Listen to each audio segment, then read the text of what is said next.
Donc voilà, donc on s'approche de notre fin de soirée et puis c'est le meilleur moment pour vous aussi parce que vous allez pouvoir vous exprimer. Donc nous avons Maître Thomas Carbonnier, euh, avocat fiscaliste, et Carole Simoé, notaire pour Arcane. Si voilà. Voilà, donc on va commencer. Donc l'idée c'est de faire un échange et de discuter un peu de ce qui vous intéresse et ce qu'on peut vous apporter.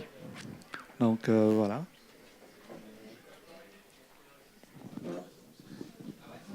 Du coup, c'est les questions-réponses. Hein. Donc, si vous avez une question, levez la main. Je ferai l'hôtesse ce soir pour vous passer le micro.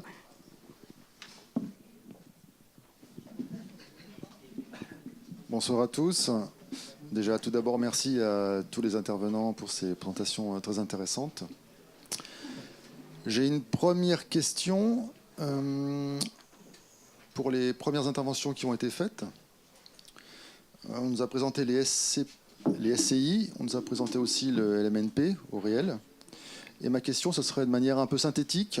Dans quelle situation on aurait plutôt intérêt à faire du LMNP au réel et dans quelle autre situation on aurait plutôt intérêt à faire de la SCI? Alors oui, j'ai pas dit à qui s'adresse la question. Effectivement, c'est plus naturellement, je pense, à Antoine et Olivier à tour de rôle sur cette question. Merci.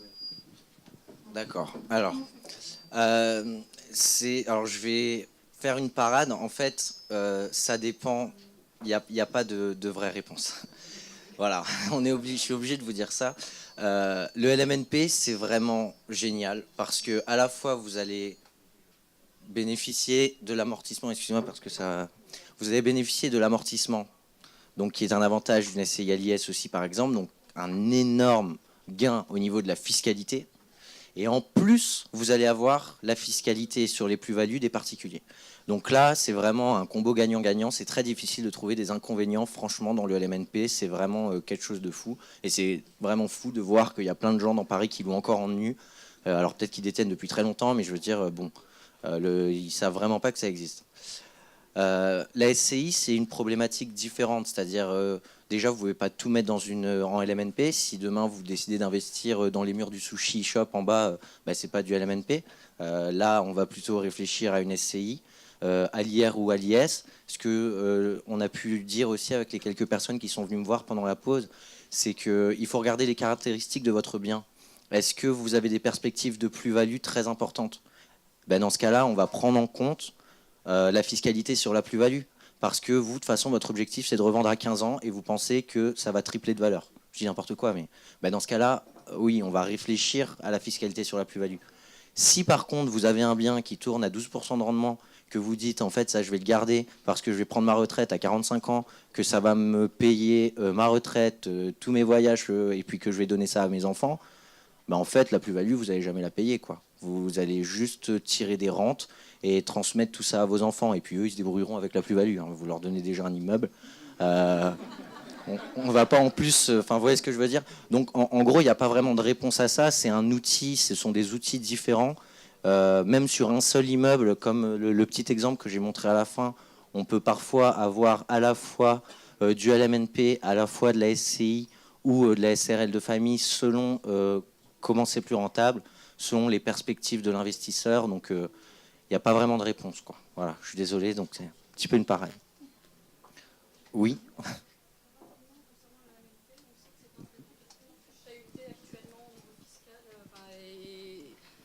Qui est de plus en plus chahuté parce que c'est une niche. Le LMNP est chahuté en ce moment? C'est ça que vous dites? Oui, c'est chahuté de pas plus trop, en plus. Pas trop. Pourtant, actuellement, il y a a priori... Enfin, moi, c'est ce que j'ai cru entendre par d'autres personnes, c'est que c'est un statut qui devenait de moins en moins intéressant du fait que c'était une niche fiscale que l'État, en fait, souhaiterait réduire. Donc voilà, moi c'est ce que j'ai entendu. Alors c'est pas une niche fiscale, on peut l'assimiler à une niche fiscale parce que sur les avantages qu'il présente, mais concrètement, fiscalement parlant et au niveau des impôts, c'est pas une niche fiscale. C'est juste, on applique tout simplement, ce que je disais tout à l'heure, le fonctionnement d'une comptabilité dans le cadre d'un process de régime commercial, tout simplement. Là où l'État s'attaque en ce moment, c'est plutôt sur des choses qui sont plus connues du grand public. Le Pinel, les choses là. Le LMNP n'est pas connu du grand public. Donc l'État et le gouvernement, qui font du marketing, faut pas se leurrer, Macron n'est pas dans la salle, j'espère, ils font du marketing, donc ils s'attaquent à des choses connues du grand public. Donc le LMNP ne le connaissent pas, donc ils s'attaquent pas trop à cette niche. Enfin, tu diras, mais non, il y a pas grand-chose. Il y a eu quelques échanges, effectivement, avant l'été, sur le seuil de 23 000 euros soumis au RSI pour les gens qui feraient appel à des plateformes collaboratives type Airbnb, etc. Ouais. Aujourd'hui, on n'a aucune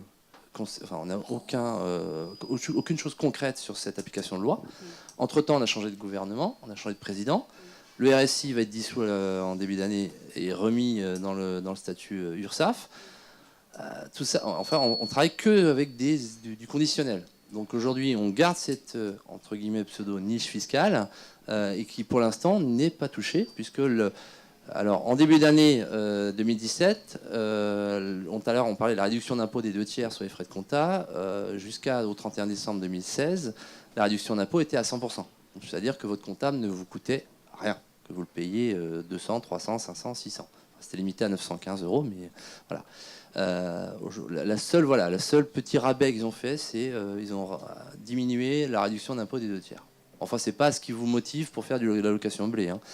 C'est pas les honoraires du comptable qui sont là pour basculer sur de l'allocation blé. Donc à ce jour, moi j'ai pas d'infos. Et tant mieux pour tout le monde.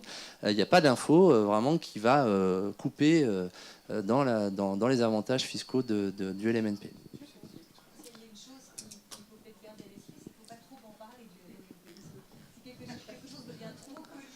C'est vrai. On le voit bien avec le Pinel ou avec le Censi Bouvard. Ouais, effectivement, ouais, c'est des choses qui sont plus connues du grand public. Donc, on s'attaque à ce genre de choses en disant ah, vous voyez, on est bien. Nous, on s'attaque à la fiscalité des riches, entre guillemets. Bon, voilà. Maître Carbonnier, Oui, je me permets juste de compléter.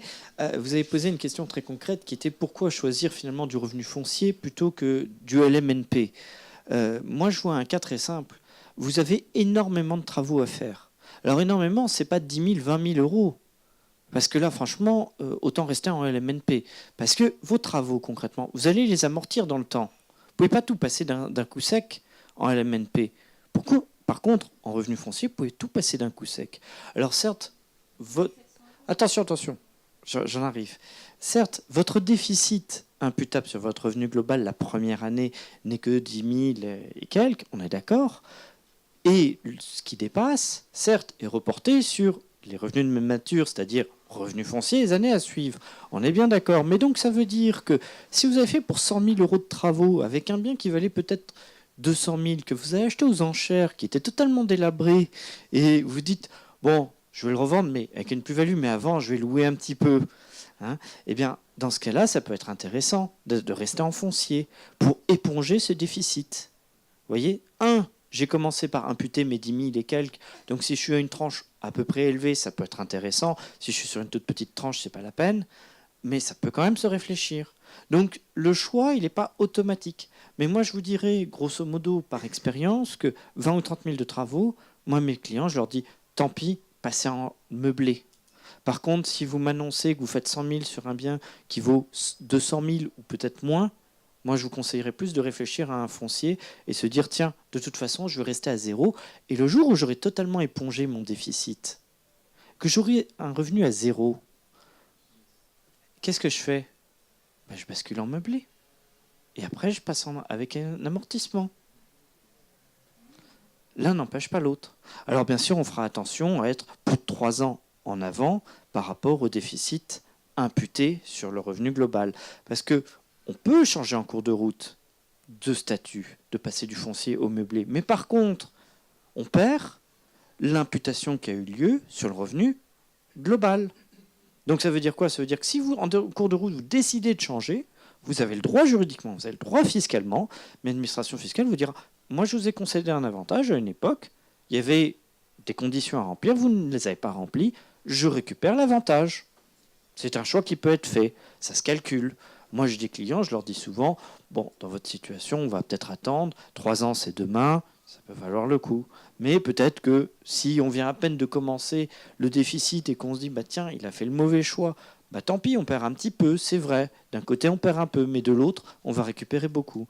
Donc le choix, il peut quand même être intéressant de partir sur du foncier dans certaines hypothèses. Voilà.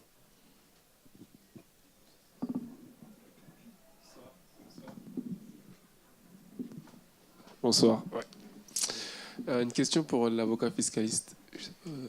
D'accord, ok. Justement, en fait, c'est que d'un côté, on a les experts SCI qui nous conseillent. D'un autre côté, on a LMNP aussi qui nous conseille sur comment optimiser la fiscalité. Je voulais savoir, en fait, c'est quoi le rôle de l'avocat fiscaliste au milieu de tout ça? Alors, moi, très simplement, bon, je suis désolé, hein, je vais faire pas de pub pour les comptables, vous m'en voudrez pas trop, mais moi, tous mes clients, je leur dis, vous cochez la petite case comptabilité super simplifiée.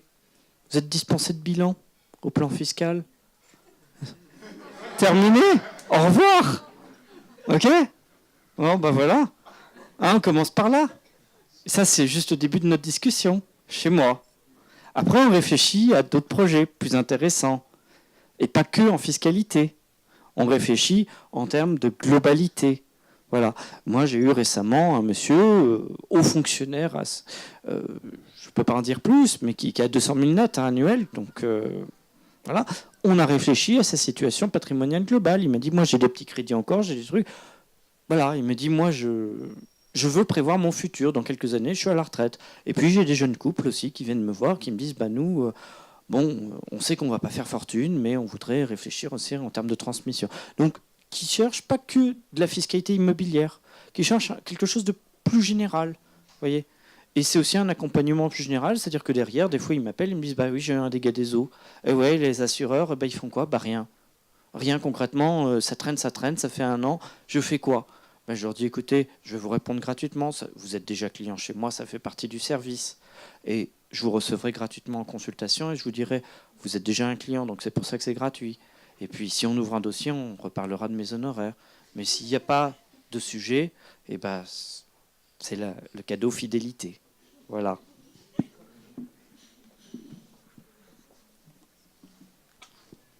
D'autres questions?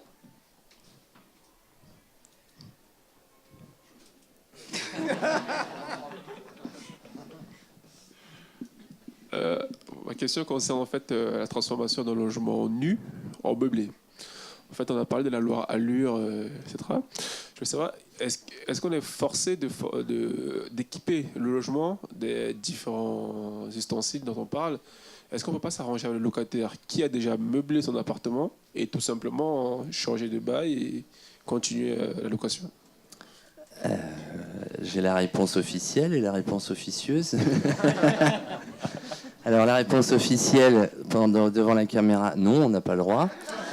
On doit automatiquement transformer le logement avec toute la liste de la loi Allure et faire un bail meublé en bonne et due forme. On éteint la caméra maintenant. Non, je plaisante. Et après, voilà, je prends toujours l'exemple, sur l'autoroute, on peut rouler à 150. S'il n'y a pas de radar, tant mieux.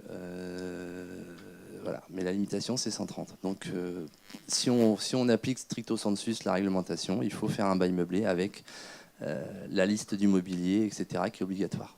Donc, ça va jusqu'au seau avec le balai brosse et tout ça. Hein. Donc, c'est très pointu comme liste. Maître a encore une... Je sais pas si on lui donne le micro, au fait, hein, parce qu'il va encore dire que les experts... Il est en train de facturer des honoraires. Compléter s'il veut. Alors concrètement, non, la vraie question c'est, vous avez un locataire qui est déjà en place avec ses meubles et vous dit, moi j'aime mes meubles, j'ai pas envie d'en changer. Votre bail meublé, si c'est pour me mettre des meubles Ikea, allez vous faire voir. C'est un peu ça en général. Alors vous savez ce que vous faites? Moi c'est ce que j'ai conseillé à tous mes clients. Vous allez voir votre locataire, vous lui dites, tes meubles tu les aimes vraiment? Et ça te dirait que je te les achète. Et ça te dirait qu'on mette dans le bail meublé tes propres meubles. Je te les achète au prix de marché, réellement. Pas au neuf, c'est pas neuf. Mais il n'y a rien d'illégal là-dedans. Et vous transformez votre bail meublé avec les meubles que vous venez d'acheter en bonne et due forme, on est bien d'accord, et vous lui laissez ses meubles. Ça reste votre propriété, c'est devenu votre propriété, mais il est heureux, ce sont ses meubles. Pourquoi vous allez vous embêter à rentrer dans l'illégalité, à faire des trucs, on va essayer de frauder, de faire un faux bail? Non, on fait les choses réellement, mais c'est de l'humain. Voilà. C'est pas du juridique pur, c'est de l'humain, vous comprenez? Moi, j'en vois régulièrement des bailleurs. Enfin, bon, je perds ma pub, je suis désolé, mais je suis administrateur et consultant au sein de l'Union nationale propriété immobilière. On a 200 000 adhérents propriétaires immobiliers. J'y suis tous les jours chez eux, presque. Je les vois tout le temps. Des histoires comme ça, j'en ai toute la journée. Donc la réponse, je la connais par cœur. Merci. Je voudrais ajouter quelque chose sur cette question précise. C'est quelque chose qui m'est arrivé à moi personnellement quand j'étais étudiant. J'ai loué pendant 1 an un studio qui était meublé. Le problème, c'est que moi, j'avais des meubles et j'y tenais et j'avais envie de mettre mes meubles. Donc, ce qui s'est passé, c'est que quand je suis arrivé, je lui ai dit, et le propriétaire m'a tout simplement dit « Ok, pas de souci, je vais enlever tous mes meubles. Par contre, vous me faites un état des lieux d'entrée maintenant avec tous les meubles. » Donc je l'ai fait. Et ensuite, il m'a fait signer un état des lieux de sortie avec tous ses meubles et il me l'a laissé. Et du coup, il est parti avec tous ses meubles, j'ai mis mes meubles et j'avais déjà l'état des lieux de sortie avec les meubles. Voilà. Donc c'est vraiment ce qui s'est passé quand j'étais étudiant. Donc comme quoi, on apprend des choses à l'école. Enfin, ceci dit, heureusement qu'il n'y a pas eu de contestation. Vous savez, je fais du contentieux aussi toute la journée. Et je vois malheureusement les magistrats comment ils sont archi en faveur du locataire, sincèrement. Alors, bon, vous savez, c'est déjà difficile d'expulser. Alors si en plus on commence à faire les choses à moitié, c'est chaud pour le propriétaire, sincèrement. Ça peut être chaud. Donc, effectivement, ça s'est bien passé, on est d'accord. Non, mais je suis d'accord. Mais si vous voulez, en fait, quand tout se passe bien avec le locataire, et c'est vrai que dans 95% des cas, ça se passe bien, on est d'accord. Moi, je vois que des gens, entre guillemets, un peu comme un docteur qui voit que des gens malades. Pour autant, tout le monde n'est pas malade au quotidien, il faut arrêter. Voilà. Donc forcément, j'ai une vision biaisée. Mais on va dire qu'il y a 5%, effectivement, qui nourrissent un énorme contentieux. Voilà. Et malheureusement, quand vous n'avez pas 50 biens immobiliers, si vous avez le malheur de tomber sur le mauvais locataire, eh ben, ça fait mal. Alors c'est sûr, si vous avez 100 biens, bon bah, ça se gère. Hein. 5 locataires qui posent problème sur 100, bon, bah, pas un souci. Mais moi, c'est pas mon cas, j'ai pas 100 locataires.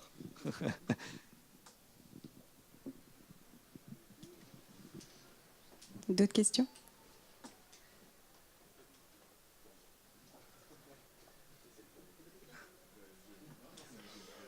Bonsoir. Moi, j'avais une question concernant le montage en holding. Alors, je ne sais plus qui l'a présenté. Ouais. Donc, je voulais savoir, s'il était possible de créer une SCI tout seul, du coup avec le... Pardon? De créer une SCI tout seul? Oui. Non. Dans cette société, vous avez 2 associés. Vous avez une personne morale et une personne physique. D'accord. Par exemple, on peut très bien créer une SCI avec sa propre entreprise. Oui. D'accord. Ensuite, je voulais savoir sur la division d'un immeuble. Par exemple, si on achète un immeuble à plusieurs, D'accord. on a un plancher bois, pas un plancher béton, donc on peut pas revendre après par lot. Voilà. On a un local commercial en bas. Ouais. On veut se mettre en SCI à l'IS, on est 3. La D'accord. question est, est-ce qu'on peut très bien faire un bail commercial pour le bas et des baux meublés pour le haut? Alors, les baux meublés, si vous êtes en SCI, c'est compliqué. On a vu, c'est des baux commerciaux. Donc le meublé est une activité commerciale. La société civile doit avoir une activité civile. Okay. Donc il faut peut-être voir... Enfin, vous me dites, vous ne pouvez pas diviser l'immeuble? Ouais, bah, il faut calculer en fait quelle est la proportion de vos revenus commerciaux par rapport à la proportion de vos revenus d'habitation. Et il faut arbitrer. Il y aura peut-être un sacrifice à faire. Après, comme je le dis depuis tout à l'heure... c'est très difficile de répondre à des questions sur des questions générales. Ouais. Sur 2 immeubles et sur la TMI, par exemple votre TMI personnel ou la TMI de vos associés, si demain tout le monde est dans des TMI très faibles, il y a plein de choses qui disparaissent. Il y a plein de possibilités qui arrivent. Donc quand vous avez une barrière comme ça parce que vous ne pouvez pas utiliser cette option-là qui serait de diviser l'immeuble, bah, dans ce cas-là, vous allez activer d'autres choses. Mais pour ça, je suis obligé de botter en tout ce genre de questions parce qu'il faut que j'ai plus d'informations pour pouvoir vous répondre. Il faut avoir les rapports locatifs parfois sur un même immeuble sont très différents. Vous avez en bas une boulangerie qui se loue très cher par rapport à l'achat, au prix où vous avez acheté le mètre carré, et par contre les appartements en haut ils sont délabrés ou bien ils sont en mauvais état, ça se loue mal, vous avez des rapports locatifs qui peuvent être différents sur un même immeuble. Et tout ça, nous on essaie de le traduire dans votre mode de détention. Il faut qu'on ait toutes ces informations pour pouvoir vous dire comment faire. Voilà. Je suis désolé pour la réponse une fois de plus. Non, c'est très clair. Et désolé, dernière question. Concernant les SCI, est-ce qu'une SCI peut prendre part d'une autre SCI? C'est-à-dire qu'en gros, on crée une SCI à deux avec mon copain. Enfin, mon collègue, pardon. Mon collègue. Et on crée une SCI à deux et ensuite, par exemple, on fait la SCI. La SCI prend une part de... je refais une deuxième SCI. Une autre SCI prend 40% des parts et moi j'en mets 60%. C'est possible ça ou pas? Ouais. Alors, oui, c'est possible. Réponse collégiale. Par contre, alors moi, je préconise toujours que ce genre de choses soit bien mise dans les statuts. Voilà, qu'on va prendre des titres de participation. D'ailleurs, tous les entrepreneurs ici, tous les indépendants, quand vous créez votre société, pensez à rajouter la petite clause prise de participation. C'est toujours, ça aide beaucoup plus tard. Et oui, c'est possible. Et en effet, comme l'a soulevé mon confrère, on peut se poser la question de l'intérêt. Alors peut-être vous pouvez m'en dire un peu plus. C'était juste une question comme ça. D'accord. Je voulais savoir justement la mise en abîme jusqu'où on pouvait aller dans ce schéma-là. Ah bon, on peut empiler verticalement, horizontalement dans beaucoup de... On peut faire plein de choses. Après, c'est l'intérêt. À qui du coup? Bonsoir. J'ai une question pour Erkan.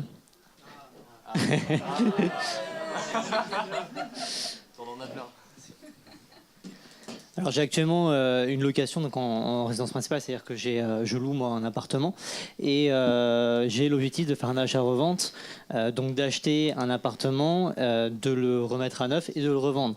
L'intérêt ce serait d'avoir l'appartement en résidence principale, sauf que j'ai déjà mon propre appartement que je loue. Comment ça se passe? Est-ce qu'il y a une possibilité d'avoir... Alors, je sais que ça peut pas forcément plaire à tout le monde, mais d'avoir quand même l'appartement comme résidence principale, alors que je loue moi-même l'appartement. Comment ça peut se passer? Ça, je pense que c'est une question plus pour mon ami avocat. Ouais. C'est pour ça que je demandais à boucher les oreilles. Ouais. Mais je ne saurais pas te répondre à ça. Ok, ça marche. En fait, il faut que vous n'ayez pas été propriétaire de votre logement principal dans les 3 dernières années qui ont précédé la revente de ce bien secondaire qui n'était pas votre résidence principale et vous réemployez les fonds dans une durée maximale de 2 ans pour acquérir votre résidence principale et dans ce cas-là, vous serez exonéré. D'accord. On peut la refaire. En gros, c'était ça. C'était pour avoir exonération d'impôt, ouais, c'est ça. Si, c'était ça. C'est-à-dire qu'aujourd'hui, il est locataire, il voudrait acheter un truc, le revendre, mais pas payer de plus-value sur le logement qu'il va acquérir. Et il dit, moi, j'ai pas envie d'y habiter. Comment je peux faire? Et donc, moi, ce que je lui explique, c'est que s'il le revend, qu'il n'a pas été propriétaire de son logement principal au cours des 3 dernières années, au moment de la revente, et qu'il réemploie les fonds pour acquérir son logement qui va devenir son logement principal, dans ce cas-là, il peut bénéficier de l'exonération. Ah non, mais attention, il quitte sa location. Ouais. Donc ça veut dire que je dois racheter un logement principal pour moi. Oui, mais en attendant, vous avez fait comme une opération en exo. Okay. Voilà. Mais vous êtes obligé. Voilà. Dans les 2 ans, c'est ça? Ouais, vous avez 2 ans pour réemployer les fonds. Mais il faut vraiment les réemployer pour vraiment y faire votre résidence. Hein, oui, c'est l'intégralité des fonds qui doivent être réemployés. Ok. Ouais. C'est vraiment tout. Il n'y a pas de... Ok. Merci. Je vais revenir à Antoine, en fait. Pour revenir sur l'exemple qu'on a vu avec le blé en haut, il y a une SARL, c'est ça? Et en bas, une SCI pour le local. Ça veut dire que quand on va acheter un immeuble, on doit forcer le propriétaire à séparer, à faire 2 lots distincts? Ça se passe comment en fait? Non, ce qui va plutôt vous poser problème, c'est la banque, plutôt que le propriétaire. Lui, de toute façon, il vend, ça lui change pas grand-chose. De toute façon, vous achetez au prix, ça lui change pas grand-chose. Par contre, c'est quelque chose qu'il faut vraiment voir avant d'investir. Parce que dans ces cas-là, si par exemple vous achetez en fait avec différentes entités, ben, les prêts vont être à des noms différents. Vous allez avoir ma SCI Galaxy et mon SARL je sais pas quoi. Et du coup, quand vous avez eu votre offre de prêt, ben là c'est trop tard en fait. Enfin, c'est pas trop tard, mais c'est des mutations à titre onéreux, etc. Donc il faut payer. La banque peut vous embêter parce qu'elle ne voudra pas faire des transferts de prêts, etc. Donc là où il y a une contrainte par rapport à ça, c'est qu'il faut faire sa décision assez rapidement, avant de se lancer dans l'investissement. Quand vous savez que vous allez l'acheter, vous êtes en train de négocier avec la banque, vous venez nous voir. Et là, donc moi aussi je fais un peu ma pub, du coup, nous on a pour principe de ne pas faire d'honoraires de conseil. D'accord ? Donc vous venez nous voir et on vous dit qu'est-ce qu'il faut faire. On voit, vous me dites tout ce qu'il faut faire, on se revoit une fois, une semaine, 2 semaines après, on vous dit voilà, vous faites ça et comme ça fonctionne. Mais surtout faites-le avant d'avoir votre offre de prêt si vous achetez un immeuble.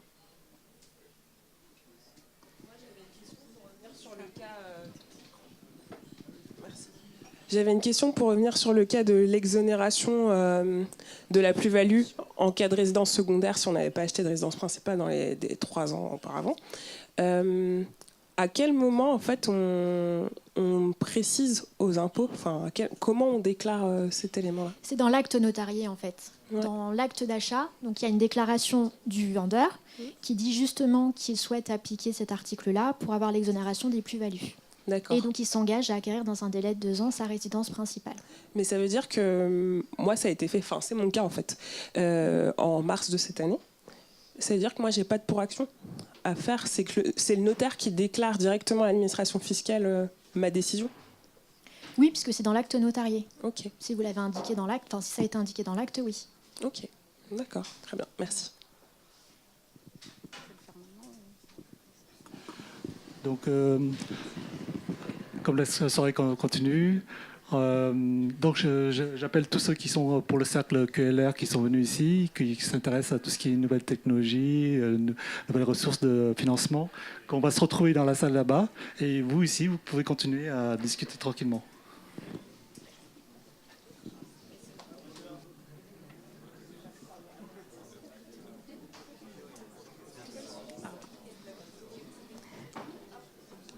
Nous, on va poursuivre sur les questions immobilières pour ceux qui sont intéressés par l'immobilier en particulier. Et il y a une nouvelle question visiblement à ma droite.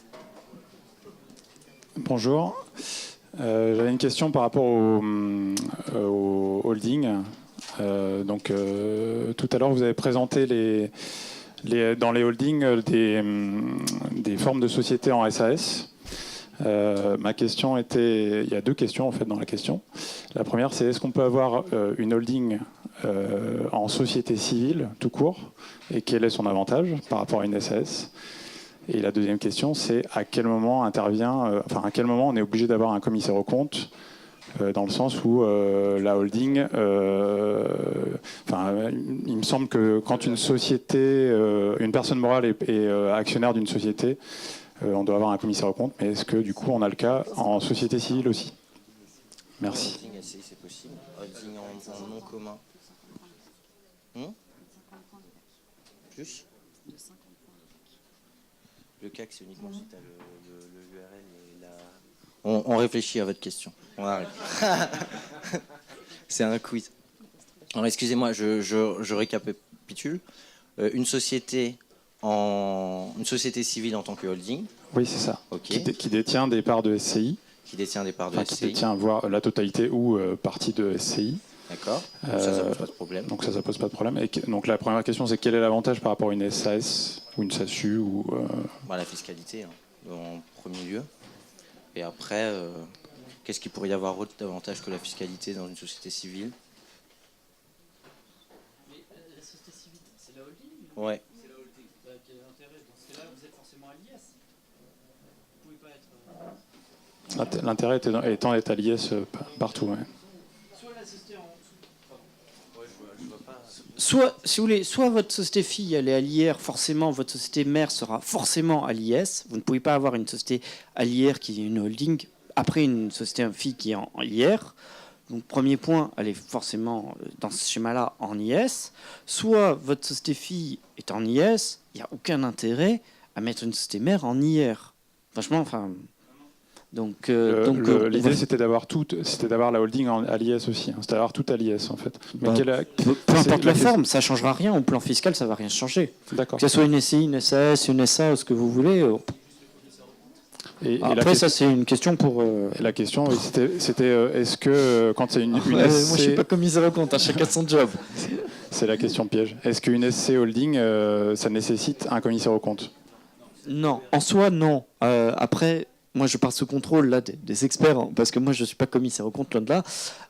À ma connaissance, non, pas sur le principe. Maintenant, attention aux seuils d'actifs, de salariés, etc. Là-dessus, il y a des seuils. C'est un autre débat. Voilà. Et là, peut-être qu'il peut y avoir un vrai sujet. Non, mais si on atteint les seuils, mais on est d'accord. Voilà, après... Ouais.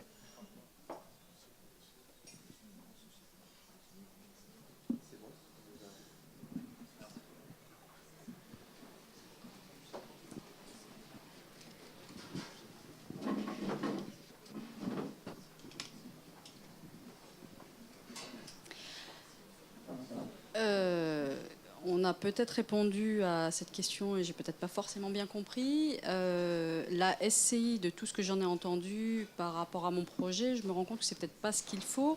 Quel est le pendant? Le problème de la SCI, du coup, en ce qui me concerne, c'est qu'il faut être minimum 2. Quel est le pendant de la SCI seule? Alors, c'est la SASU. Par contre, alors je ne sais pas si ça va revenir dans les tuyaux. Il fut un temps où le RSI, je crois que c'est l'année dernière ou il y a 2 ans. Alors je ne sais pas s'il y a des indépendants dans la salle qui connaissent le RSI, mais en gros, ils ont eu un intérêt à créer des SASU plutôt que des EURL. Parce qu'en se payant une fois dans l'année que du dividende, ils n'étaient pas soumis aux cotisations sociales, contrairement à l'EURL. Donc en gros, il y a eu une explosion du nombre de créations de SASU par rapport au nombre de URL. Qui est, alors c'est à but fiscal, hein, donc bon, après bon, c'est comme ça, hein, la SASU, on n'est pas imposé aux cotisations sociales, alors que l'URL, on est imposé aux cotisations sociales sur les dividendes, c'est comme ça. Du coup, à un moment, le RSI a commencé à dire que peut-être il faudrait réfléchir à mettre les cotisations sociales sur les dividendes de SASU. Alors, je parle cette fois-ci sous le contrôle, mais je pense que c'est quelque chose... Voilà, donc... Bon, allez. En fait, effectivement, à l'origine, il n'y avait pas du tout de RSI sur les dividendes versés par les SAS. Donc, tous les chefs d'entreprise qui avaient une boîte qui tournait, ils se payaient tout en dividendes, c'est plus intéressant. Beaucoup plus qu'il y avait un petit peu de gérance, histoire d'avoir une sécu, etc. Mais voilà. Très vite, c'était aussi le cas d'ailleurs à l'époque sur les CRL, les URL, etc. Très vite, le RSI a mis main basse sur toutes les formes de société, sauf la SAS, en disant la SAS, je la laisse de côté, pour les dividendes versés de SAS, il n'y aura pas de RSI. Et puis, l'année suivante, l'année qui a suivi cette décision, ils ont décidé aussi de le mettre sur les dividendes de SAS.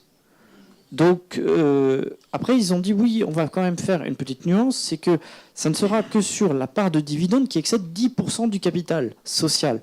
Donc, à moins d'avoir une SAS ou une société quelle qu'elle soit ultra capitalisée, ça n'a pas beaucoup d'intérêt. Alors, effectivement, bon, aujourd'hui, on a des taux d'IS qui deviennent réduits, on a une flat tax qui est introduite, qui rappelle un peu l'ère Sarkozy, qui avait été abrogée sous Hollande. Bon, ça va peut-être durer 5 ans, je ne sais pas, j'ai pas de boule de cristal ici, personne ne peut le prédire. Je ne sais pas ce qui se passera, on ne sait pas. Aujourd'hui, c'est intéressant. Maintenant, la question, c'est aussi qu'il n'y a pas de retour en arrière possible. Quand on opte pour l'IS, il n'y a pas de retour en IR, sauf qu'il y a des cas qui arrivent une fois tous les 1000 ans, quoi. C'est-à-dire des trucs qui arrivent jamais, quoi. Je veux dire, vous transformez une SAS en société en commandite par action, enfin des trucs... Voilà, enfin, des trucs qui sont réservés, entre guillemets, j'ai envie de dire, à des schémas très particuliers qui ne sont pas pour, entre guillemets, monsieur, madame, tout le monde. Voilà. Alors, ma deuxième question, c'est que ce soit la comptabilité ou que ce soit l'avocat fiscaliste, vous êtes aussi bons l'un que l'autre. Moi, alors je vous explique pourquoi. Moi, j'ai un projet général, mais je ne sais pas forcément quelle stratégie adopter pour aboutir à mes différents projets. Du coup, vers qui je me tourne quand je dois demander conseil? Vous avez autant l'un que l'autre des compétences, parce que vous avez l'air de Non, maîtriser c'est autant l'un que l'autre. comme on disait tout à l'heure. Alors, si c'est le choix entre l'avocat fiscaliste et expert comptable, ça, c'est Non, c'est un autre celui débat. qui maîtrise le sujet. Enfin, j'en sais rien Pour le coup. Parce que vous c'est- êtes plus dans le droit et vous, théoriquement, plus dans les chiffres. Mais moi, c'est la vision générale que j'ai de vos fonctions. Après, dans le détail, je ne sais pas. J'avais compris que la réponse qu'on a apportée finalement reste un petit peu floue. Du coup, vous savez pas trop vers qui vous tournez. Une fois de plus, comme on l'a dit, pour pouvoir vous répondre, il faut qu'on en sache plus. Et là, on pourra vous répondre. On ne peut pas répondre à des questions génériques comme ça. Sur ce genre de sujets, qui sont finalement un peu des sujets de monsieur et madame tout le monde, on pourra tous les deux vous répondre. C'est juste que là, on est obligé de répondre de façon un peu générale parce que il faut qu'on ait plus de précision sur votre projet pour pouvoir vous apporter des solutions concrètes. Oui, en effet, quand on est tout seul, on ne peut pas monter de SCI. La SASU, ça devient embêtant. Répondre à cette question, dans l'absolu, je ne sais pas. Mais peut-être qu'en fait, j'en sais rien. Vous allez me dire que ce que vous voulez, c'est acheter un appartement et le mettre en meublé. Donc du coup, on sait qu'on pourra faire le LMNP. Et la question de la SCI ne se pose plus. Ou autre chose, je ne sais pas. Néanmoins, on pourra vous répondre. Et sur ce genre de sujet, on pourra tous les deux, l'expert comptable comme l'avocat fiscaliste, pourra vous répondre. Alors, si je dois prendre un premier rendez-vous, est-ce que ça veut dire que je vous envoie, par exemple, un mail en vous expliquant ma problématique? Et là, vous allez me dire... Enfin, la question, c'est de savoir qui je vais voir en premier. Puisque, justement, vous dites qu'il faut plus d'informations. Alors, je vais le dire comme ça. Alors, je prêche un petit peu ma paroisse. Je vais le dire parce que je l'ai dit de façon individuelle et je le dis pour tout le monde, comme ça, tout le monde est au courant. Chez Comptablimo, nous, on ne prend pas d'honoraires de conseil. C'est-à-dire qu'on vous reçoit 1 heure, même un plus longtemps si c'est nécessaire pour regarder en détail votre situation. On reprend un autre rendez-vous pour dans 2 semaines. Le premier rendez-vous, vous allez nous dire vraiment tout dans les détails. Nous, on va travailler après. Et on se revoit 2 semaines après, pendant 1 heure, et on vous dit, ben voilà, il faut faire ça. Et ça, on ne le facture pas. En fait, nous, si on se spécialise sur la comptabilité de l'investissement, c'est parce que ça nous permet de dégager du temps pour le conseil, pour la disponibilité dont je vous ai parlé tout à l'heure. Donc, en gros, venez nous voir, on vous dit. Et après, si vous devez créer quelque chose, on a bon espoir que vous le faites avec nous et qu'on commence une relation sur le long terme pour la comptabilité de vos investissements. Voilà. Merci. Bon, moi, je ne suis pas là pour rentrer dans une guéguerre qui serait stérile. Non, mais c'est vrai, bon, il y a des guéguerres entre avocats et comptables, c'est pas nouveau. Bon, on va pas rentrer là-dedans.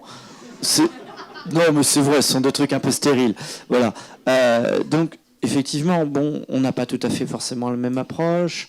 Je veux dire, vous êtes sur des questions qui restent simples, honnêtement. Voilà, moi j'enseigne la fiscalité au CNAM, j'ai un public qui est en DSCG, donc qui prépare l'expertise comptable. Je peux vous dire que même mes étudiants auraient le niveau pour répondre à vos questions, sincèrement. Donc moi ce que je fais habituellement, c'est que si vous voulez juste une consultation, chez nous on va être très clair, c'est payant. Par contre, si on ouvre un dossier derrière parce que vous voulez créer une société, que c'est un dossier contentieux, que c'est je ne sais quoi, on a l'habitude d'offrir la consultation. Après, c'est un choix personnel. Il y en a, ils préfèrent se tourner d'abord vers l'expert comptable, puis aller voir l'avocat. D'autres qui préfèrent d'abord l'avocat, puis l'expert comptable. C'est chacun qui voit midi à sa porte. Donc en fait, je veux juste être clair, c'est que tous les deux, vous êtes à même, par exemple, à m'aider, moi, à dépatouiller en fait, la stratégie que je devrais éventuellement adopter. C'est ça ma problématique. Après, je prêche pas pour une paroisse plutôt qu'une autre. Moi, ce que je cherche, c'est une personne compétente. Voilà, c'est juste ça, qui puisse me répondre précisément, parce qu'on a tous fait des formations qui sont plus ou moins bonnes, mais qui répondent pas forcément aux problématiques personnelles. Voilà, c'est juste ça. Voilà. Merci. Alors bonsoir à tous. Moi, la question que j'avais en fait, c'est surtout en fait concernant le notaire. J'ai 2 questions en une. Je voulais avoir une confirmation en fait, tout simplement savoir dans quelle mesure on peut négocier les frais de notaire. Je sais qu'il y a une très grande partie qui correspond, enfin qui retourne dans les caisses de l'État. Donc voilà. Donc savoir dans quelle mesure c'est possible de le faire. Et j'ai la deuxième question, alors du coup, qui n'est pas forcément très liée. En quelle mesure est-ce légal de gonfler les frais de notaire pour pouvoir se faire de la trésorerie, nous, en tant qu'investisseurs, pour pouvoir potentiellement pallier au risque par la suite? Alors, pour la première question, donc, les émoluments du notaire, c'est tarifé par décret d'État. Donc, sur le principe, on ne peut pas les négocier. D'accord ? Sauf si les émoluments sont très importants. Donc, il me semble de mémoire que c'est plus de 80 000 euros d'émoluments. Donc, juste d'émoluments. D'accord ? Donc, ce qui est à peu près 1% des frais de notaire, des émoluments. Donc, voilà. Donc, vraiment pour les très gros dossiers. Et au niveau de la deuxième question, c'était, excusez-moi... Possibilité de gonfler les frais de notaire, en fait, pour pouvoir... Alors, acte en main, contrat en main. Donc, vous les mettez dans le prix de vente. Vous gonflez les frais d'acte sur le prix. D'accord ? Comme ça, c'est le vendeur qui les règle. Et vous avez un financement 110% sans problème. Parce que c'est l'idée. C'est en tant qu'investisseur. L'acte en main, c'est la seule solution. Ouais. D'accord.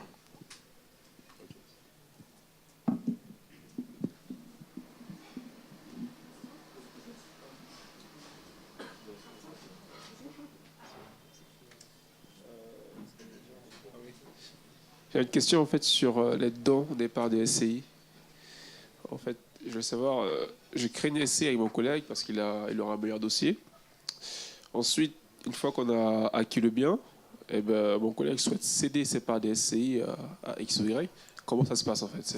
Vous allez l'acquérir à crédit? Oui. Ouais, donc déjà, la première chose qu'il va y avoir, c'est qu'il va y avoir un transfert de propriété. Donc la banque, elle a émis un prêt avec certains types de propriétés, des parts de SCI, pardon. Donc pour le coup, dans certaines conditions, la banque peut refuser ça, notamment si l'actif a été nanti. Donc rien qu'au niveau du prêt bancaire, la cession de parts, quand il y a toujours un prêt, il faut bien faire attention à son offre de prêt. C'est des choses qu'il faut voir, qu'il faut anticiper le plus possible. Parce que ce qui se passe, alors ça va dépendre de votre banque, hein, mais si vous vous associez avec un de vos amis parce qu'il a une situation financière meilleure que la vôtre, quand vous allez créer une SCI, alors je dis bien que ça va dépendre de la banque, il y a, dans certains cas, la banque va en effet émettre un prêt au nom de la SCI, mais comme votre SCI, vous n'avez pas mis d'apport dedans, vous avez fait un emprunt à 100% ou très peu, 10% d'apport, cette SCI, elle n'est pas assez capitalisée pour pouvoir avec ce bien-là, ils vont aller chercher plus loin. Donc en fait, ils vont vous mettre caution et entre vous et votre ami, ils vont. Alors, c'est pas obligé qu'ils le fassent, hein, mais ils peuvent aussi demander à votre ami d'être caution du prêt directement et même mettre une clause comme quoi ils vont venir vous chercher vous avant de poursuivre la société. C'est des clauses qu'il y a dans les offres de prêt quand on fait des prêts SCI. Alors je vous parle du worst case scénario, ça peut aussi mieux se passer, mais ils ne sont pas non plus nés de la dernière pluie. S'ils voient que cette situation est là, alors c'est pas mon rôle de vous dire peut-être comment on peut se faufiler pour passer entre les mailles du filet, mais il va y avoir déjà des blocages à ce niveau-là et il faut les anticiper. Donc peut-être essayer d'être transparent avec la banque dès le départ. Okay. Après, peut-être quelqu'un ici à la table a quelque chose à rajouter sur ces sujets parce qu'on vit tous des expériences un peu différentes avec nos clients. Donc si quelqu'un a peut-être... voilà. Bon.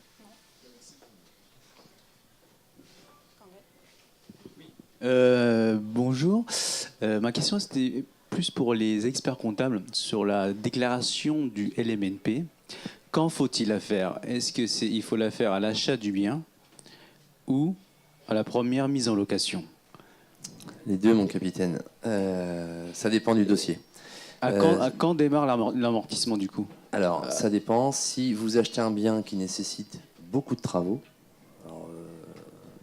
je ne rentre pas dans, comme vous disiez tout à l'heure, 100 000 euros de travaux, mais qui nécessite une durée de travaux importante, et qui s'échelonne sur 2 années différentes, en fait. C'est pour ça que c'est un peu compliqué à expliquer, hein, mais un achat qui serait fait, par exemple, en novembre, avec une durée de travaux de 6 mois, et la mise en location se ferait donc en avril, on va démarrer l'activité en avril, à la mise en location du bien. D'accord. Mais en reprenant l'historique. C'est-à-dire l'acquisition, les frais de notaire, enfin tout ce qui a été fait l'année précédente, on reprend tout. D'accord. Voilà la théorie. Aujourd'hui, dans la pratique, les centres des impôts s'adaptent. Hein. On évoquait tout à l'heure, la dame disait, c'est une niche fiscale qui peut être un petit peu rognée de temps en temps. c'est pas forcément une volonté du gouvernement de rogner la niche fiscale, c'est que les centres des impôts vont s'adapter et des fois vont adapter la loi fiscale stricto sensu du texte. Mais dans la pratique, c'est ça. J'achète un bien, j'ai 6 mois de travaux sur 2 années différentes, je démarre à la mise en location. Et je démarre dans les 15 jours de la mise en location du bien. Et ça fait quoi? Ça, c'est le délai théorique. Hein. D'accord. Parce que quand vous passez par un cabinet, je pense que Antoine peut me le confirmer, mais nous, en tout cas, on a des dossiers qu'on démarre rétroactivement. Vous venez me voir aujourd'hui, on est le 3 novembre, vous me dites, moi j'ai envie de démarrer, j'ai ma location meublée qui a démarré le 1er février 2017, on va démarrer au 1er février 2017. Vous voyez? Oui, d'accord. Et le centre des impôts va rien Donc, dire. l'amortissement commencera le 1er février 2017. Voilà. Mais on sera en rétroactif pourtant. On n'aura pas été dans les 15 jours Mais de la il faut délai pas... théorique. Ouais, d'accord.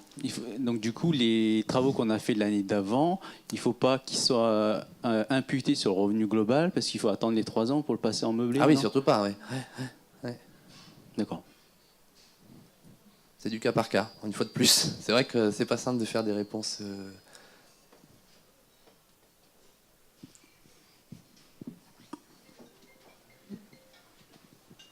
J'ai une question pour Blaubière Capital. Je vois que vous endormez un peu. Déjà, premièrement, c'est quoi le ticket d'entrée pour investir avec vous? J'ai discuté avec plusieurs personnes tout à l'heure. La beauté de notre métier, et je voudrais juste rebondir sur ce qui a été dit.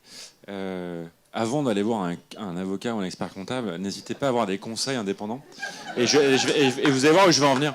Je ne presse pas que pour ma paroisse Bluebird, je pèse pour tous les professionnels de notre métier qui font bien leur métier, et Dieu sait qu'il y en a qui le font mal.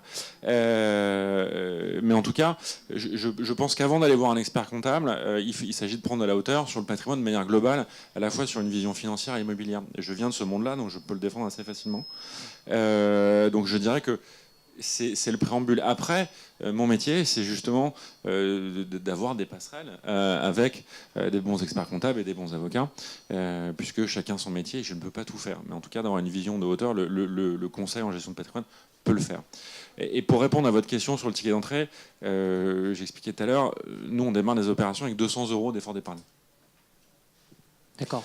Donc, évidemment, si vous voulez acheter un hôtel dans Paris, ce ne sera pas 200 € d'effort d'épargne. C'est vraiment du cas par cas.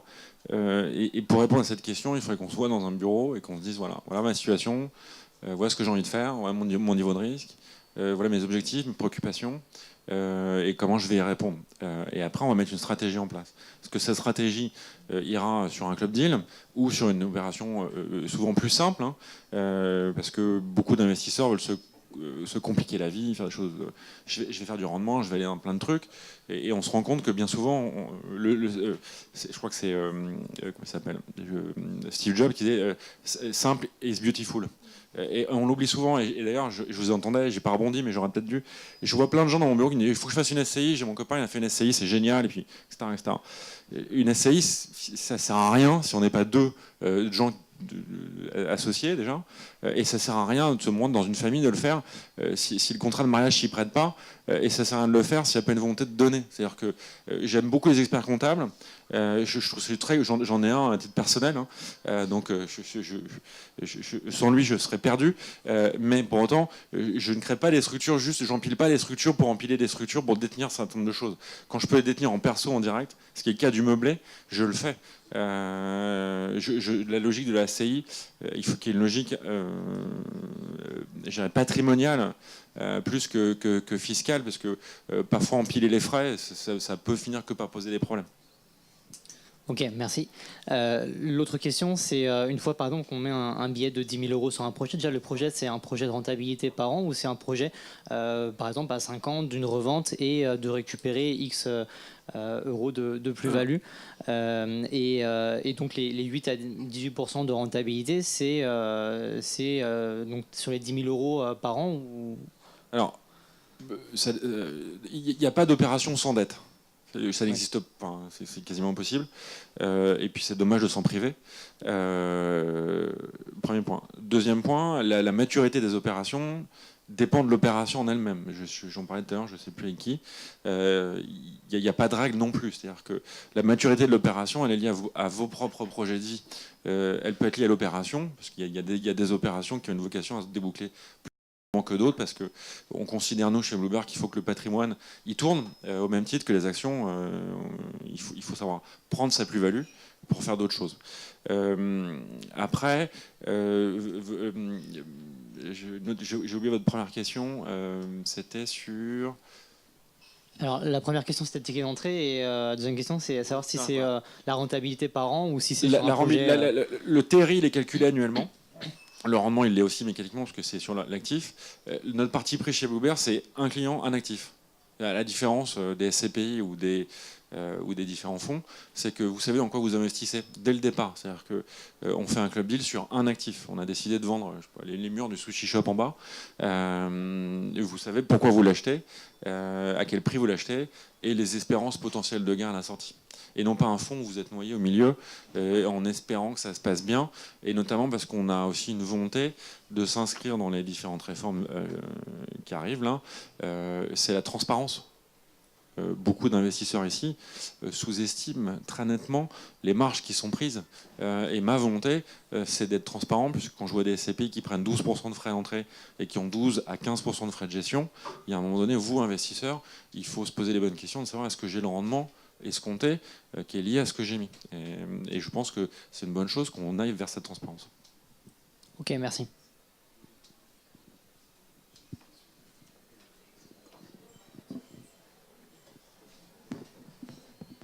Merci. Bonsoir tout le monde. Ma question, c'est quels sont les honoraires d'un avocat fiscaliste, hein? Combien ça coûte une heure de consultation et combien ça coûte le montage d'une société civile immobilière à l'IS ou à l'IR? Et est-ce qu'il y a des offres pour les membres du cercle des investisseurs immobiliers?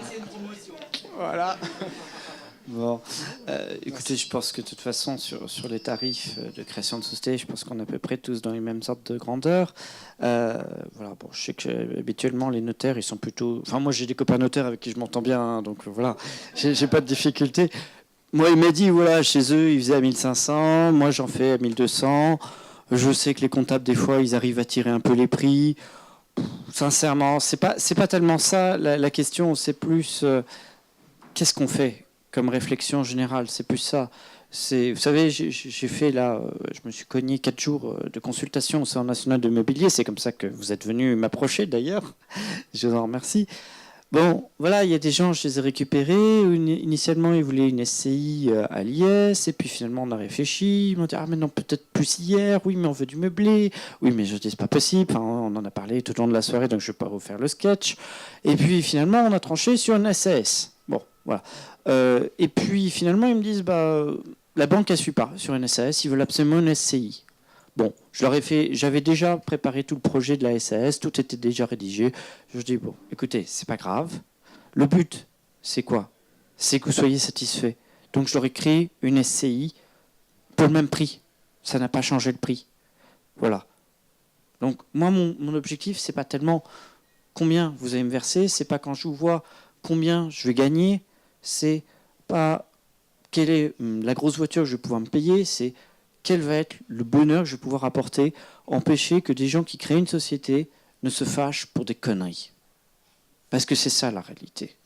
Voilà. Alors on peut parler des démembrements, des machins, des trucs. Tout ça c'est de la fiscalité, c'est très intéressant. Puis quand vous voyez une famille et que le nu propriétaire, parce qu'il a démembré, il s'est gardé juste la nue propriété, et puis que les enfants, et vous disent, ah ben non, mais on ne veut pas faire les travaux pour papa ou maman, et puis c'est le clash, et puis, ah c'est sûr, c'est très intéressant au plan fiscal, mais alors concrètement au plan humain, quel désastre. Sincèrement, quel désastre. Donc voilà, donc moi ce qui m'intéresse, c'est, voilà, je vais répondre, je vous ai dit 1200 grosso modo pour créer une société. Dans ce cas-là, j'offre la consultation. Et si c'est une consultation spécialisée en fiscalité, c'est 360 la consultation, quelle que soit sa durée. Habituellement, ça dure 1 heure, 2 heures, mais moi, j'ai pas de limite. Ça m'est arrivé de rester 4 heures en consultation parce que j'avais quelqu'un qui avait de très nombreuses questions, qui avait tout un listing de questions précises. Et puis, je dis toujours, mais si je n'ai pas la réponse tout de suite, je m'engage à ce que dans le prix de la consultation, je vous apporte la réponse ultérieurement. Voilà. Si je ne suis pas en mesure de le faire tout de suite. Voilà. Mais je sais que les comptables vont vous dire, chez eux, c'est gratuit. Voilà. C'est ce qu'on voudrait entendre. Juste un détail qui peut avoir son importance. Ne perdez jamais de vue qu'un banquier est quelqu'un qui ne perd jamais d'argent et qui est extrêmement cartésien dans son étude de dossier. Une structure à l'IS ne se finance pas de la même manière qu'une SCI et une personne physique, notamment en termes d'apport. Donc, avoir une idée de faire des montages à l'IS, ça peut avoir plein d'avantages. Mais si derrière, vous allez voir votre banquier en disant bah, « je vais faire comme ça pour acheter cet actif », vous n'êtes plus dans les mêmes canaux en termes de montage de dossier. Vous passez chez les professionnels. Et c'est très difficile chez les professionnels de faire des opérations avec moins de 20% d'apport. Donc, ayez-le à l'esprit aussi. C'est-à-dire que on ne peut pas réfléchir sans le banquier. Personne. C'est lui le juge de paix, qui peut aussi être parfois réorganiser votre organisation patrimoniale. Et je pense que c'est important de l'avoir à l'esprit, parce que si on ne peut pas financer le bien qu'on a envie d'acheter en disant je vais faire une SCI, mon comptable, mon conseil, mon avocat m'a dit de le faire comme ça, si le banquier vous dit bah, moi c'est 20% d'apport, et encore 20% d'apport parce que vous êtes un très bon client et que je vous aime beaucoup, c'est plutôt 30 à 40, l'opération c'est plus du tout la même. Donc il faut l'avoir à l'esprit quand on réfléchit à la structuration des opérations qu'on monte.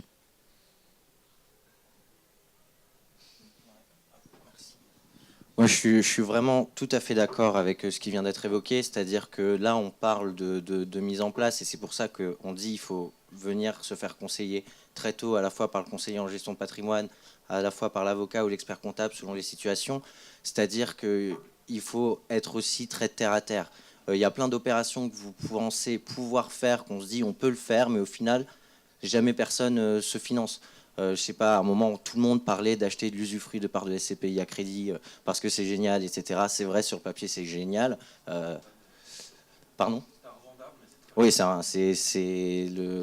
effet, mais tout le monde voulait faire ça. Et en fait, avant de trouver une banque qui vous suit, c'est très compliqué. Donc, il faut toujours rester terre à terre, en effet, et se faire conseiller toujours avant d'investir. Et avec son banquier, en effet, comme ce qui a été dit, parce que c'est le nerf de la guerre. Ah oui, je pense qu'on aimerait tous pouvoir financer un peu tout ce qui, dans tous les montages, mais c'est très compliqué. Dans les schémas de SCI à l'IS, vous vous retrouvez souvent avec des cautions personnelles, des clauses qui vont dire, comme on en parlait tout à l'heure, des clauses où ils vont venir vous chercher vous avant de venir chercher la société. C'est des clauses qui sont dans les offres de prêt. C'est des choses qui permettent de financer des SCI à l'IS, mais il y a aussi évidemment des contraintes qui vont avec.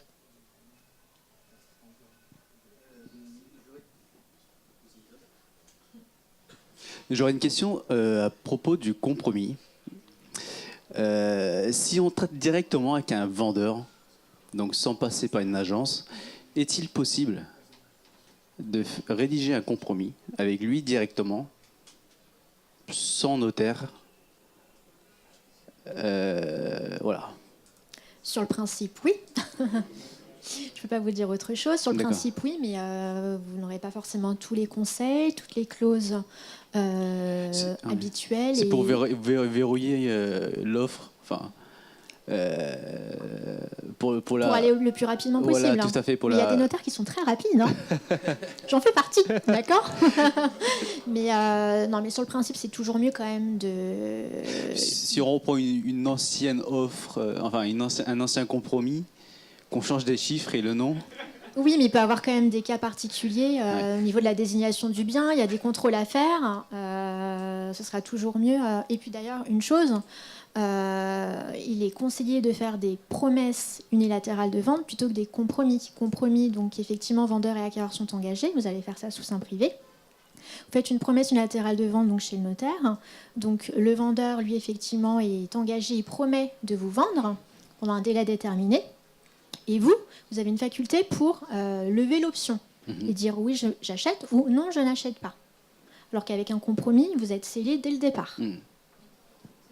Sous réserve du droit de rétractation, si c'est une acquisition d'abord en nom propre, même si après il y a une société qui achète derrière. Donc c'est toujours mieux quand même de passer par le notaire. Voilà.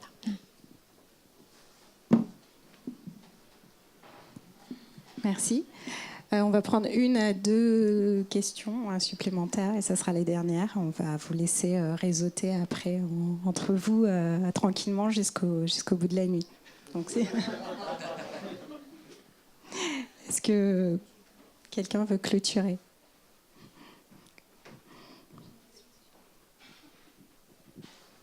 C'est une question d'ordre comptable. Je voudrais savoir si on achète une résidence principale et qu'au bout de 3 ans, on veut le mettre à louer en LMNP. Est-ce que les amortissements de bâti et de mobilier et de travaux, ça part de N0 ou ça part de 3 ans d'amortissement déjà effectués ? Ça partira au moment où vous mettez en location meublée.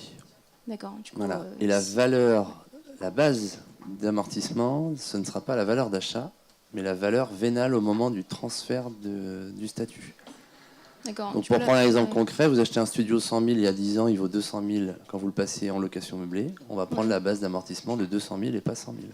D'accord. Comment vous faites pour évaluer la valeur vénale ? Eh bien, comme je le disais tout à l'heure, nous ne sommes pas professionnels de l'immobilier, donc nous faisons appel, enfin vous faites appel à votre notaire préféré ou à un professionnel de l'immobilier qui puisse vous faire une estimation du bien dans le cas d'une vente, voilà, avec si possible un email ou un courrier qu'on puisse.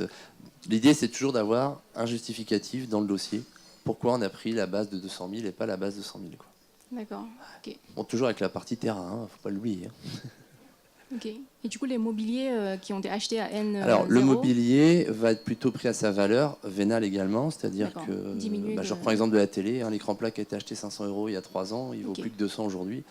Donc, on ne va pas le mettre en valeur 500, on va le mettre plutôt à la valeur vénale également. D'accord, ok, très bien, merci.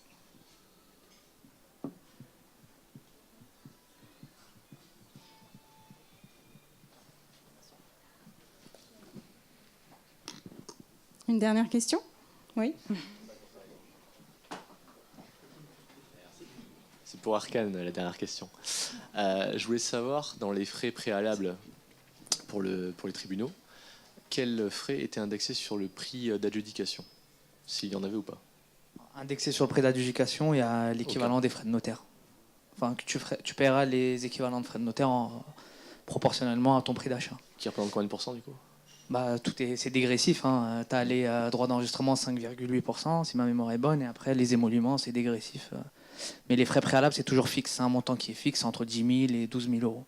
Quel que soit le bien, un immeuble ou un appartement, ce sera à 500 € près les mêmes frais préalables. Ok, et juste, c'était bien 1 an, c'est-à-dire que si tu achètes aux enchères, tu fais ta résidence principale, tu dois attendre 1 an avant de la revendre et être exonéré de plus-value. Non, il n'y a pas de loi, clairement écrite qui dit ça. Il y a 3 ou 4 notions qui, en cas de contrôle fiscal, doivent être validées pour prouver que tu as fait ça à but spéculatif. C'est s'ils arrivent à prouver que tu avais l'intention de le vendre au moment de l'achat, si ils arrivent à justifier un caractère répétitif. Il y a 4 critères comme ça, je les ai pas en tête, mais non, il n'y a pas de minimum. Mais bon, on m'a toujours dit pour le premier, il n'y aura jamais de problème. Sur le principe, tu as le droit d'acheter et ne pas avoir aimé ton bien et le revendre tout de suite. Et bon, tu fais une plus-value, tu t'y attendais pas. Merci Arcane. Merci. Avant de se quitter, si je peux me permettre, j'ai pas posé mes questions à moi, donc voilà. J'en ai pas beaucoup, j'en ai 2. J'en ai une première d'ordre comptable. J'envisage de créer une SCI. J'ai entendu parler d'une taxe sur les SCI, la CRL. J'aurais souhaité savoir ce que c'est. Et voilà. Et comment ça se calcule? Alors la CRL, ça fait très longtemps que je n'avais pas entendu parler.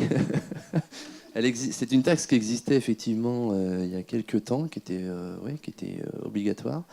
Aujourd'hui, j'ai pas vu de dossier moi qui traitait de la CRL. Enfin, je sais pas. Je regarde mes... Donc elle est supprimée, c'est ce que je comprends. Oui. Alors pour l'IR, elle serait supprimée. Pour les SCI, vous avez des infos là-dessus? Ça n'existe plus, hein. Ouais. D'accord. La CFE, ouais. La CFE, alors oui, ça c'est important. C'est un élément important qu'on n'a pas cité tout à l'heure. Lorsque vous faites de la location meublée, vous êtes éligible à une nouvelle taxe, puisque l'État vous aime beaucoup. Il vous donne pas mal d'avantages. Donc en contrepartie, il vous fait payer une petite taxe qui s'appelle la CFE. C'est ce qu'on appelait dans le temps la taxe professionnelle. Et aujourd'hui, elle a changé de nom, parce qu'il y en a un qui a voulu changer de nom. Donc ça s'appelle la contribution ou la cotisation foncière des entreprises. Alors, le calcul, on ne peut pas le définir à l'avance. C'est un peu comme la taxe foncière ou la taxe d'habitation. Vous le savez au moment où vous recevez l'avis d'imposition. Voilà. Mais c'est de l'ordre de 200, 250 euros pour un studio, quoi. Mais on ne peut pas définir un tarif précis, attention, puisque c'est la ville dans laquelle est le bien qui définit le taux d'imposition, donc ça, entre autres. Voilà. Alors, c'est que en LMNP. Ouais. Voilà. Bon, ça ne plombe pas non plus la rentabilité de l'investissement. Merci. Du coup, je suis contente de savoir que j'ai une taxe en moins à payer. Enfin, j'aurai une taxe en moins à payer sur ma SCI. Ma dernière question, elle sera pour Charles. Elle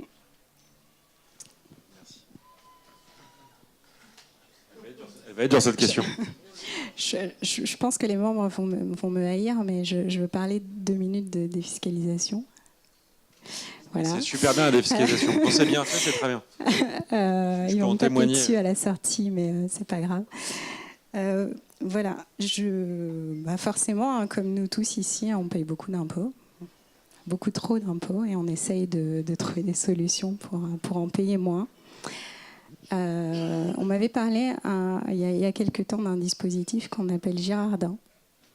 Je voulais juste savoir si c'était des dispositifs que vous proposiez dans le cadre de votre cabinet, et ici vous le recommandez ou non. Dans tous les cas de figure, je fais ce métier-là depuis 2005.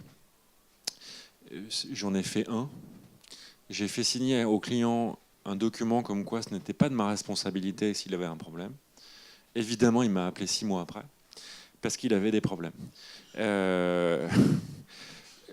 Le Girardin, le problème, c'est qu'il y a beaucoup de gens qui disent c'est sympa, je vais acheter un produit dans les dom-toms, puis j'aurai peut-être envie d'en profiter. La vérité, c'est que c'est pas forcément les pieds dans l'eau, dans l'hôtel sympa, un endroit où on a envie d'être. Un investissement immobilier, de manière générale, c'est un investissement qui répond à une règle de base qui est très simple et que les gens oublient. C'est la règle des 3 E. C'est emplacement, emplacement, emplacement. Et ça, c'est vrai pour n'importe quel investissement immobilier. Du bureau, de l'hôtellerie, de l'habitation, ce que vous voulez. Donc non, en tout cas, chez Bluebird, on ne fait pas de Girardin industriel, ni de Girardin. On n'a pas vocation à en faire. Il y a d'autres produits qui peuvent répondre à des problématiques fiscales, qui seront peut-être moins efficaces, mais qui vous permettront, de manière beaucoup plus probable, de gagner de l'argent. Parce que, in fine, on achète un actif immobilier. Et c'est quand même d'ailleurs ce qui doit motiver votre réflexion. Payer des impôts, c'est bien. Il y a une autre solution, c'est de moins travailler, mais qui plaît à personne. Donc finalement, c'est plutôt une bonne maladie. Non, mais c'est une bonne maladie de payer des impôts. C'est pas très grave. On en paye trop, peut-être ou pas, j'en sais rien. Mais en tout cas, éluder l'impôt pour éluder l'impôt, c'est souvent source de problèmes. Alors faire un bon investissement immobilier, bien monté, bien conseillé, au bon endroit, et qui en plus on dit tiens, je peux faire une défiscalisation. Oui, je suis dans le bon raisonnement. Mais les gens qui étaient dans le livre de la personne dont j'ai oublié le nom tout à l'heure, c'est des gens qui ont oublié les fondamentaux de l'immobilier. Et donc, si on oublie les fondamentaux de l'immobilier, c'est tout de suite source de problème. Oui. Pour en remettre une petite couche sur le Girardin. Moi, je raconte un petit peu ma vie. J'ai grandi à l'île de la Réunion. D'accord, donc le Girardin, j'y retourne fréquemment. Donc, La Réunion, je pense. Oui, à l'île de la Réunion. Oui. Au Girardin, j'y vais pas. Non. Et je peux vous dire que quand vous vous baladez, par exemple, à la Réunion, il y a des villas en vente que vous voyez pas en tant que touriste, mais que moi je vois parce que j'ai habité là-bas. Et donc, on peut évaluer une villa, je sais pas, 6 chambres, autant de salles de bain, un double parking, une piscine. et elle va être évaluée à 500 000 euros, 550 000 euros, ce qui est pas cher, hein, mais ce qui là-bas est quand même assez cher, je veux dire. Et 300 mètres plus haut, vous avez un appartement qui a une belle vue, je vous le concède, avec un 4 pièces. Et quand vous renseignez sur le prix, vous voyez que l'appartement, il est vendu 400 000 euros. Et c'est pas des blagues, hein, c'est des vrais chiffres. Donc pourquoi il est vendu 400 000 euros? Parce qu'en fait, c'est pas des Réunionnais qui vont l'acheter. C'est des métropolitains qui vont vouloir payer moins d'impôts. Et le jour où ils vont vouloir le vendre, c'est même pas... Je veux dire, si vous revendez un Girardin au prix d'achat, mais vous avez fait une opération incroyable. Alors déjà, si vous arrivez à le vendre, parce que en effet, déjà si on arrive à le vendre, c'est déjà énorme. Si vous arrivez à le vendre au prix d'achat, vous avez fait une très bonne opération, rentable, avec la défiscalisation.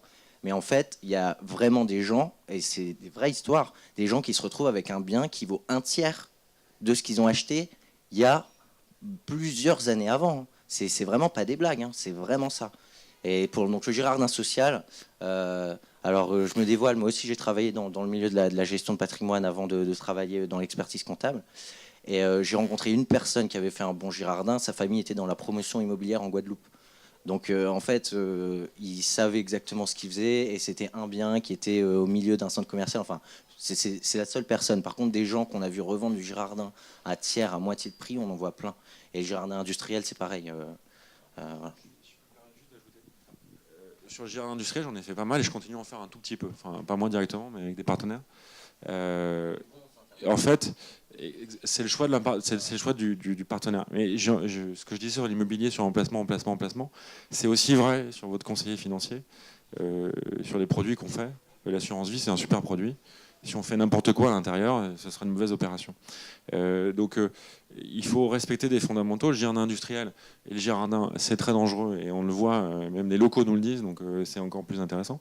Le Girardin industriel peut avoir des vertus, parce qu'il permet de sauter le plafond de 10 000 euros des niches fiscales et d'aller un peu plus loin en termes de levier fiscal, mais avec des enjeux très lourds, parce que ne perdez jamais de vue que vous êtes attaché pendant 5 ans. C'est-à-dire que pendant 5 ans, on peut venir vous chercher. Et je l'ai vu dans des tas de dossiers, l'administration fiscale ne rigole pas du tout avec ça.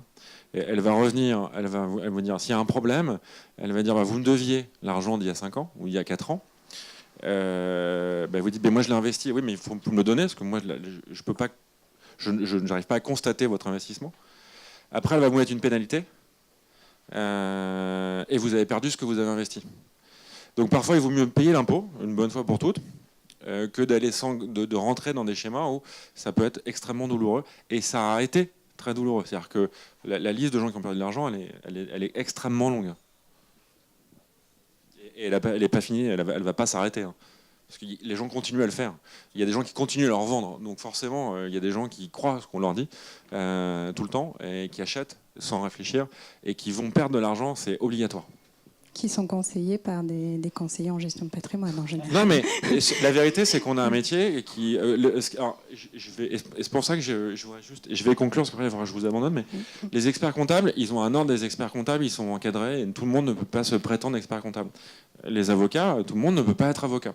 Moi, ça fait 12 ans que je milite pour que dans ma profession, on est des vrais professionnels avec des vrais diplômes. C'est-à-dire que la gestion de patrimoine, vous voyez les agences immobilières avec conseil en gestion de patrimoine. Et vous avez, et je suis désolé de le dire, mais des experts comptables qui disent bon, on est conseil en gestion de patrimoine. Non, vous êtes expert comptable. Et vous le faites très bien votre métier. Et vous avez des notions en patrimonial, mais vous n'êtes pas conseiller en gestion de patrimoine. Et je milite, et j'espère que très vite, pour les investisseurs que vous êtes tous, on sera capable d'avoir un vrai statut propre, au même titre que les experts comptables et les médecins. Et heureusement, je ne sois une personne, parce que sinon on ait un statut bien cadré et normé pour qu'on puisse intervenir et conseiller nos clients. Et je rêve de ça. Et ça va changer là d'ailleurs. Oui. Je l'attends. Voilà. Mais sachez que ça va changer. Enfin, si je peux me permettre, votre profession est quand même un petit peu encadrée au niveau du diplôme. Tout le monde ne peut pas se prétendre CGPI. Il y a un minimum. Sur la partie financière, oui, mais sur la partie immobilière, n'importe qui peut vendre de l'immobilier. Sur la partie immobilière, sur la partie financière. Alors nous on est CIF pour des raisons complexes, donc on est conseiller en investissement financier, mais donc du coup on est normé et n'importe qui ne peut pas être CIF. À l'inverse, n'importe qui dans l'immobilier peut se lancer dans l'immobilier demain matin. On le voit avec des sociétés comme IAD France et consorts, où tout le monde se prévaut agent immobilier. Alors, peut-être, mais le conseil en investissement immobilier, c'est un autre métier. Et j'espère voilà, qu'on va arriver à une vraie norme. Et même pour vous, ce sera gage de sécurité. Moi, je sais qu'avec nos clients, vous signez un engagement de client conseil. C'est-à-dire que même si je vous vends un appartement 2 pièces, en vous disant voilà, vous allez le louer 400 € par mois, et que vous le louez 200 parce que j'ai pas tenu compte du plafond de loyer, vous pouvez vous retourner contre moi contre défaut de conseil. Je ne suis pas sûr dans le marché. Il y a énormément de gens qui puissent dire ça à leurs clients en matière d'immobilier. Je parle sous le contrôle de mon voisin avocat. Je ne suis pas certain qu'on soit nombreux à le faire. En tout cas, ce qui est sûr, moi je ne pourrais pas parler pour toutes les professions. Je sais que les experts comptables sont assurés, nous les avocats aussi, les notaires aussi. Je veux dire, bon, voilà, il y a des assurances. Donc après, ça dépend aussi de l'ampleur de l'opération, c'est sûr. Hein. Si vous faites des opérations à plusieurs dizaines de millions d'euros, c'est sûr que là, il faudra peut-être demander quel est votre niveau de garantie en termes d'assurance, c'est sûr. Mais si vous faites l'opération, entre guillemets, de monsieur, madame, tout le monde, je pense que tout le monde ici a une assurance RCP qui couvre largement. Sincèrement, enfin voilà, il faut vraiment taper sur des montants un peu élevés. Puis en plus, c'est en fonction du, comment dire, du préjudice, c'est-à-dire de la chance, de la perte de chance, etc. Enfin, il y a tout un calcul. Enfin, faut y aller quand même, sincèrement. Enfin, nous, en tous les cas, moi, je parlais que de ce que je connais. Hein, je ne parlerai pas au nom des autres. Nous, en tous les cas, à Paris, tous les avocats ont une obligation d'assurance qui est collective, qui est souscrite de façon collective par notre ordre. Donc, nous, le plancher, c'est 4 millions d'euros par opération. C'est le plancher. On ne peut pas descendre en dessous à Paris. Chez les avocats. Chez les notaires, je ne sais pas. Chez les experts comptables, je ne sais pas. Chez les autres, voilà. Moi, je donne que l'info sur ce que je connais. Les autres, je les laisse parler. Bon, ben merci à tous. Je pense qu'on va pouvoir conclure. Merci d'être venus, d'avoir répondu à notre appel. Et puis, pour ceux qui souhaitent rester pour une fin de soirée réseautage, vous êtes les bienvenus. Il y a aussi d'autres cercles qui se réunissent à côté. Donc, si ça vous intéresse aussi, vous pouvez y participer. Voilà. Merci à tous et bonne fin de soirée.